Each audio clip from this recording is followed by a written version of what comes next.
చిత్ర నిర్మాత అంబికా కృష్ణ తిరుమల శ్రీవారిని దర్శించుకొని మొక్కులు చెల్లించుకున్నారు.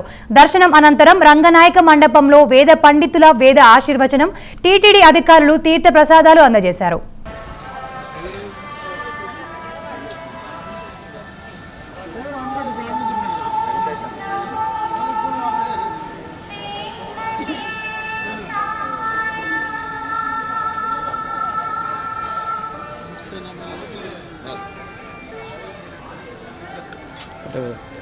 ఒక మాట చెప్పాలి సార్.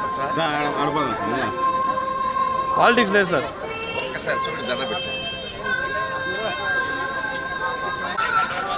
దేవుడి గురించే అయితే ఓకే సార్, దేవుడి గురించి తీస్తాను సార్.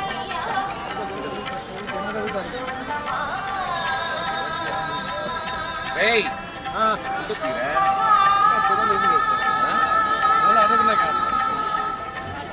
చెప్పనా బాబు? తీస్తారండి.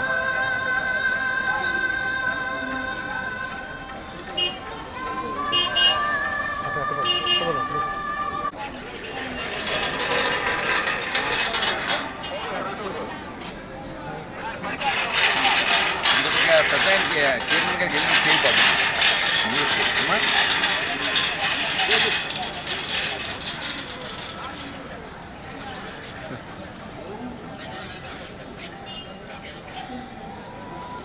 చైర్మన్ నాయుడు గారి ఆధ్వర్యంలో చాలా బాగా దర్శన భాగ్యం జరుగుతోంది. చాలా బాగా కంట్రోలింగ్గా ఉంది. అంతా బాగుంది, చాలా సంతోషం. కానీ చిన్న రిక్వెస్ట్ ఏంటంటే, చైర్మన్ గారికి ఈ వరాహస్వామి దేవాలయం వచ్చేటప్పటికల్లా ప్రతిరోజు రాత్రి 9 గంటలకల్లా కట్టేస్తున్నారు. జనరల్గా భక్తులంతా కూడా చాలా ఎక్కువగా ఉంటున్నారు. లక్షల మందిలో తిరుమల తిరుపతి దేవస్థానానికి వస్తుంటారు. శ్రీ వెంకటేశ్వర స్వామిని ఏమో రాత్రి 12 గంటల వరకు, ఒక్కోసారి 1 గంట వరకు కూడా తలుపులు తెరిచి దర్శనం చేస్తున్నప్పుడు వరాహస్వామి దేవస్థానం మాత్రం 9 గంటలకు కడతాం అనేది కొంచెం చాలామంది భక్తులు నిరాశ పడుతున్నారు, చాలా నిరుత్సాహపడుతున్నారు. కాబట్టి దయించి మీరు ఆగమశాస్త్ర పండితులతో మాట్లాడతారో మరెవరితో మాట్లాడతారో అయితే నాకు మాట్లాడితే తెలియదు, కానీ వాళ్ళందరితో మాట్లాడి కనీసం 11 గంటల వరకు కన్నా ఆ వరాహస్వామి దేవస్థానం రాత్రిపూట తెరిచి ఉంచితే కొద్దిగా భక్తులకు సౌలభ్యంగా ఉంటుందని చెప్పేసి నా యొక్క ఉద్దేశం.